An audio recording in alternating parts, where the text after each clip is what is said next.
اور محبت کا درس دیتا ہے، اور نبی کریم علیہ الصلاۃ والسلام کے صحابہ اور اہل بیت اطہار علیہم رضوان کے حوالے سے تو بالخصوص ہم محبت اور مودت کا سبق اور درس دیتے ہیں، اور یہ لوگوں کو بالکل واضح طور پر بتاتے ہیں کہ نبی کریم علیہ الصلاۃ والسلام کے صحابہ اور اہل بیت اطہار رضی اللہ تعالیٰ عنہم اجمعین وہ تمام آپس میں ایک گہری آپس میں محبت رکھتے تھے، اور ان کے بڑے ہی خوشگوار تعلقات تھے۔ نہ صرف خوشگوار تعلقات تھے بلکہ انہوں نے آپس میں رشتہ داریاں تک کی ہوئی تھیں، اور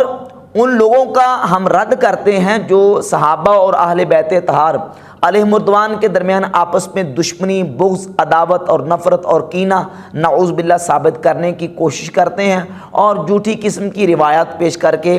یہ ثابت کرنے کی جو ناپاک کوشش کرتے ہیں۔ بحمد تعالیٰ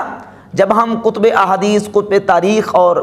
ان کے احوال کو دیکھتے ہیں تو اس سے بالکل بات واضح ہوتی ہے کہ رسول اللہ صلی اللہ علیہ وآلہ وسلم کی اہل بیت اطہار اور حضور علیہ الصلوۃ والسلام کے صحابہ کرام علیہ رضوان آپس میں بڑی گہری محبت رکھتے تھے، اور ان کے آپس میں بڑے خوشگوار تعلقات تھے، اور انہوں نے آپس میں رشتہ داریاں تک کی ہوئی تھیں۔ اور یہ بات یاد رکھیں کہ کسی خاص موقع پر آپس میں کسی ایک مسئلے پر، کسی مقدمے پر رنجش ہو جانا، آپس میں کوئی تنازع ہو جانا اور ناراضگی ہو جانا، وہ دائمی محبت کے منافی نہیں ہے۔ اگر اس کو دائمی محبت کے منافی قرار دیا جائے تو بڑا معاملہ بکھر جائے گا۔ دیکھیں اولاد اپنے والدین کے ساتھ کتنی محبت کرتی ہے، اور والدین اپنی اولاد کے ساتھ کتنی شفقت اور محبت کرتے ہیں، لیکن بعض اوقات اولاد جو والدین ہیں وہ اولاد سے ناراض بھی ہو جاتے ہیں، کسی خاص موقع پر رنجش بھی ہو جاتی ہے، بیوی اپنے شوہر سے، شوہر اپنی بیوی سے کسی خاص موقع پر آپس میں ان کی رنجش اور ناراضگی ہو جاتی ہے۔ بلکہ اگر ہم قرآن مجید فرقان حمید کے حوالے سے دیکھتے ہیں تو ایک مسئلے پر، ایک مقدمے پر اللہ کے دو نبیوں کا اختلاف رائے موجود ہے۔ اختلاف رائے ہو جانا یہ نعوذ باللہ محبت کے منافی نہیں ہے۔ جناب سیدنا داؤد علیہ الصلوۃ والسلام اللہ کے پیغمبر ہیں، وہ والد ہیں، اور حضرت سیدنا سلیمان علیہ الصلوۃ والسلام وہ بھی اللہ کے پیغمبر ہیں اور وہ ان کے بیٹے ہیں، لیکن مقدمہ ایک ہے، ایک مقدمے میں باپ اور بیٹے دونوں نبی ہیں، ان کا اختلاف رائے ہوا۔ سیدنا موسیٰ علیہ الصلوۃ والسلام اور حضرت سیدنا ہارون علیہ الصلوۃ والسلام کا ذکر اٹھا کے دیکھیں، سورہ طٰہٰ کی آیت نمبر 93، 94 اور 95، آپ دیکھیں ان کا ایک معاملہ ہوا، لیکن وہ معاملہ ان کی دائمی محبت کے ہرگز منافی نہیں ہے۔ تو جس طرح انبیاء علیہم السلام و تسلیمات کی ذوات طیبات کے حوالے سے ہمارا یہ نظریہ ہے، حضور کے صحابہ اور اہل بیت اطہار علیہم رضوان کے حوالے سے ہمارا یہ نظریہ ہے کہ ان کی آپس میں کوئی رنجش عداوت دائمی نہ تھی۔ کسی موقع پر اگر کوئی رنجش یا کوئی ناراضگی کسی سے ہوئی ہے تو وہ عارضی تھی، وہ ذاتی بغض و عداوت کی بنیاد پر نہ تھی۔ کیوں؟ اس لیے کہ رسول اللہ صلی اللہ علیہ وآلہ وسلم نے اپنے صحابہ اور اپنی اہل بیت اطہار علیہم رضوان کا تزکیہ فرمایا، بالخصوص وہ صحابہ جو ایک طویل مدت تک نبی کریم علیہ الصلوۃ والسلام کی بارگاہ اقدس میں رہے، یقیناً حضور نے ان کا تزکیہ فرمایا، اور حضور کا یہ منصب ہے یعلمہم الکتاب والحکمہ ویزکیہم۔ حضور علیہ الصلوۃ والسلام اپنے کلمہ پڑھنے والوں کو کتاب سکھاتے ہیں، حکمت سکھاتے ہیں، ویزکیہم، اور ان کا تزکیہ نفس فرماتے ہیں، ان کے دلوں کو بغض، اناد، کینہ، حسد اور اس طرح کی جتنی چیزیں ان سے پاک کر کے نبی کریم علیہ الصلوۃ والسلام ان کے دلوں کا تزکیہ فرماتے ہیں۔ تو نعوذ باللہ اگر یہ عقیدہ رکھا جائے کہ وہ ایک دوسرے کے ذاتی دشمن ہی رہے اور ان کے اندر دائمی عداوت اور دشمنی تھی، تو حضور نے جو تزکیہ نفس فرمایا ہے پھر اس کا کیا مطلب بنے گا؟ پھر حضور نے کن کا تزکیہ فرمایا ہے؟ یقیناً صحابہ علیہم رضوان حضور نے اپنے کلمہ پڑھنے والوں کا تزکیہ فرما کے ان کے دلوں کو صاف اور پاک فرما دیا، اور اس کا اعلان اللہ رب العزت خالق کائنات جل وعلا مجد الکریم نے سورہ آل عمران کی ایک آیت نمبر 103 میں ارشاد فرما دیا، وَاذْكُرُوا نِعْمَةَ اللَّهِ عَلَيْكُمْ إِذْ كُنْتُمْ أَعْدَاءً فَأَلَّفَ بَيْنَ قُلُوبِكُمْ، اور یاد کرو اللہ کی نعمت کو جو تم پر اللہ نے نعمت فرمائی جب تم آپس میں دشمن تھے، یعنی تمہاری ذاتی اور خاندانی اتنی طویل اور لمبی دشمنیاں تھی، فَأَلَّفَ بَيْنَ قُلُوبِكُمْ، اللہ فرماتا ہے پس اللہ نے تمہارے دلوں کو جوڑ دیا، فَأَصْبَحْتُمْ بِنِعْمَتِهِ إِخْوَانًا، پس تم اللہ کی نعمت سے آپس میں بھائی بھائی بن گئے۔ تو حضور نے جو اخوت کا معاملہ قائم فرمایا ہے، یقیناً حضور علیہ الصلوۃ والسلام نے تمام صحابہ اہل بیت اطہار علیہم رضوان کے درمیان جو اخوت والا معاملہ فرمایا ہے، یقیناً وہ اس پر کاربند تھے۔ تو جس طرح میں نے عرض کیا کہ صحابہ اور اہل بیت کے آپس میں اچھے اور خوشگوار تعلقات، آپس میں رشتہ داریاں تک ان کی موجود تھیں۔ ان میں سے ایک رشتے کا میں ذکر کروں گا جو رشتہ اہل سنت کی درجنوں کتابوں میں موجود ہے،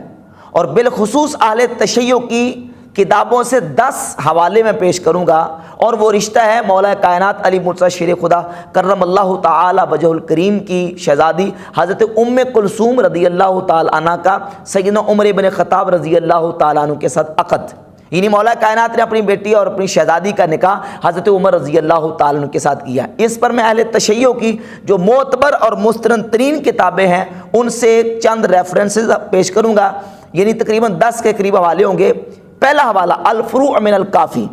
ابو جعفر محمد بن یعقوب الکلینی شیعہ کے بڑے معتبر ترین عالم ہیں۔ الفروع من الکافی کی جلد نمبر 6 کتاب الطلاق، حدیث کا نمبر ہے 10,830 اور 10,831۔ سیدنا امام جعفر صادق رضی اللہ عنہ کی بارگاہ اقدس میں سوال کیا گیا کہ حضور یہ فرمائیں جس عورت کا شوہر فوت ہو جائے وہ اپنے شوہر کے فوت ہونے کے بعد عدت اپنے شوہر کے گھر میں گزارے یا کہ جہاں چاہے عدت گزار سکتی ہے؟ تو امام جعفر صادق رضی اللہ تعالی عنہ نے فرمایا حیث شاءت، جہاں بھی چاہے وہ عدت گزار سکتی ہے۔ کیوں؟ اس کی دلیل کیا ہے، اس کا ثبوت کیا ہے؟ فرماتے ان علی کے لما توفی عمر اتا ام کلثوم فانطلق بها الى بیتہ، جب حضرت عمر بن خطاب کی شہادت ہوئی تو حضرت علی اپنی بیٹی ام کلثوم کو اپنے گھر لے گئے تھے، یعنی ام کلثوم حضرت عمر کی بیوی نے اپنی عدت اپنے والد سیدنا مولا علی رضی اللہ تعالیٰ عنہ کے گھر میں آ کے گزاری تھی۔ یہ امام جعفر صادق رضی اللہ عنہ کا بیان الفروع من الکافی سے۔ تہذیب الاحکام اہل تشیع کی مشہور کتاب ہے، تہذیب الاحکام جلد نمبر اس کی 8 صفحہ نمبر 1192 پر یہ روایت موجود ہے، اور روایت کا نمبر ہے 10,738۔ اور اس کے علاوہ الاستبصار، یہ کتاب الاستبصار، اس کے جلد نمبر 3 صفحہ نمبر 477 پر یہی واقعہ موجود ہے، حدیث کا نمبر ہے 4339 اور 4340۔ مناقب آل ابی طالب ابن شہر اشوب، مناقب آل ابی طالب کی جلد نمبر 3 صفحہ نمبر 848 پر ابن شہر اشوب مولا علی رضی اللہ عنہ کی اولاد کا تذکرہ کرتے ہیں اور لکھتے ہیں نو خلف علی ام کلثوم بعد عمر اونا بنا جعفر، حضرت عمر کی شہادت کے بعد سیدنا مولا علی نے ام کلثوم کا نکاح اون بن جعفر کے ساتھ، پھر ان کے بعد محمد بن جعفر کے ساتھ، پھر ان کے بعد عبداللہ بن جعفر کے ساتھ کر دیا۔ حوالہ نمبر 6 منتل الاعمال، شیخ عباس قمی، انہوں نے اپنی کتاب منتل الاعمال ذکر تاریخ چہاردہ معصوم علیہ السلام اس کے کی جلد نمبر 1 صفحہ نمبر 259 پہ سیدنا مولا علی رضی اللہ تعالیٰ کی اولاد کا تذکرہ کرتے لکھا ہے اما ام کلثوم حکایت تزویج او با عمر در کتب مستور است، یعنی حضرت ام کلثوم کا نکاح حضرت عمر کے ساتھ کتابوں میں لکھا ہوا ہے۔ و بعد از او دجی اون بن جعفر و پس از او محمد بن جعفر او را تزویج نمود، یعنی عمر بن خطاب کے بعد اون بن جعفر کے ساتھ پھر محمد بن جعفر کے ساتھ ان کا نکاح ہوا۔ و ابن شہر اشوب از کتاب امامت ابو محمد نوبختی روایت کردہ کہ ام کلثوم را عمر بن خطاب تزویج کرد، یعنی یہاں بھی شیخ عباس قمی نے اس بات کو تسلیم کیا ہے کہ مولا کائنات علی مرتضیٰ شیر خدا نے ام کلثوم کا نکاح عمر بن خطاب رضی اللہ تعالیٰ عنہ کے ساتھ کیا۔ منتخب التواریخ، شیخ ہاشم خراسانی، یہ ان کی کتاب ہے منتخب التواریخ در زندگی چہاردہ معصوم علیہ السلام، اس کے صفحہ نمبر 95 پر ہاشم خراسانی صاحب لکھتے ہیں حدیث از ترک معتبرہ نقل نمودہ ان کہ جناب ام کلثوم دختر امیر المومنین علیہ السلام و فاطمہ زہرا علیہ السلام والدہ زید بن عمر و رقیہ بنت عمر در حیات حضرت مجتبی علیہ السلام در مدینہ طیبہ از دنیا رحلت فرمود، یعنی ام کلثوم جو کہ مولا علی مرتضیٰ کی بیٹی سیدہ فاطمہ الزہرا کی بیٹی ہیں، وہ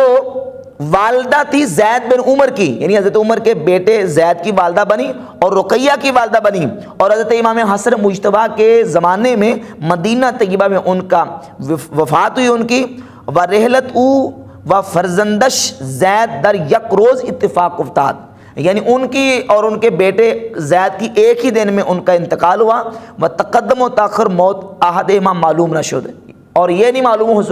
ہو سکا کہ بیٹے پہلے فوت ہوئے کہ حضرت ام کلثوم۔ آگے لکھتے ہیں کہ ام کلثوم کبرا زوجہ عمر بن خطاب بود، ام کلثوم کبرا وہ حضرت عمر بن خطاب کی زوجہ تھی۔ روایت کرتا اخرجت جنازۃ ام کلثوم بنت علی وابنہا زید بن عمر وفی الجنازۃ الحسن والحسین وعبداللہ بن عمر وعبداللہ بن عباس وابو ہریرہ تھا۔ لکھتے ہیں کہ حضرت ام کلثوم بنت علی کا جنازہ اور ان کے بیٹے کا جنازہ ایک دفعہ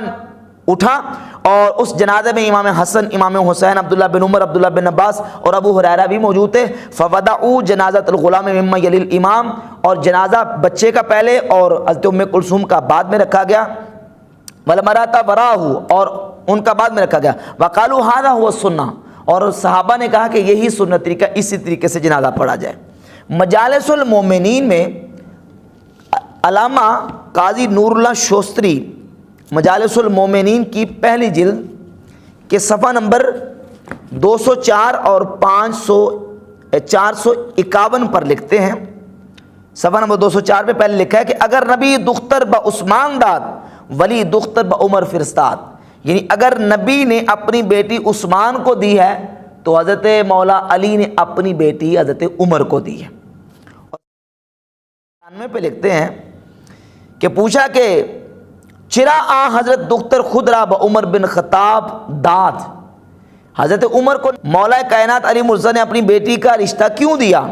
گفت کہتے ہیں کہاں بواسطہ آنکھ کے اظہار شہادتین مین مود، عمر کو اس لیے رشتہ دیا کہ عمر گواہی دیتے ہیں، یعنی اللہ کی توحید اور نبی کریم علیہ السلام کی رسالت کی گواہی دیتے ہیں، اس کا اظہار کرتے ہیں۔ عمر کو رشتہ اس لیے دیا کہ وہ شہادتین کا اظہار کرتے ہیں بزبان، یعنی زبان کے ساتھ، و اقرار و فضل حضرت امیر بھی کرد، اور حضرت امیر المومنین رضی اللہ عنہ کی فضیلت کا اقرار کرتے ہیں۔ اس کے علاوہ اعلی تشیع کی معتبر اور مشہور ترین کتابوں میں یہ واقعہ موجود ہے۔ ایک حوالہ تہذیب الاحکام کی جلد نمبر 9 صفحہ نمبر 1339 اور حدیث کا نمبر ہے 12672، اور اس کے علاوہ الفروع من الکافی کی جلد نمبر 5 صفحہ نمبر 1338 پر بھی اس طرح کے واقعات موجود ہیں۔ تو ان 10 حوالہ جات سے یہ بات بالکل واضح ہوئی کہ سیدنا مولا علی مرزا شیر خدا رضی اللہ تعالیٰ عنہ کی بیٹی ام کلثوم کا عقد مولا علی نے عمر فاروق رضی اللہ تعالیٰ عنہ کے ساتھ کیا۔ یہ آپ کے ان کے ساتھ خوشگوار تعلقات کی ایک بہت بڑی دلیل ہے۔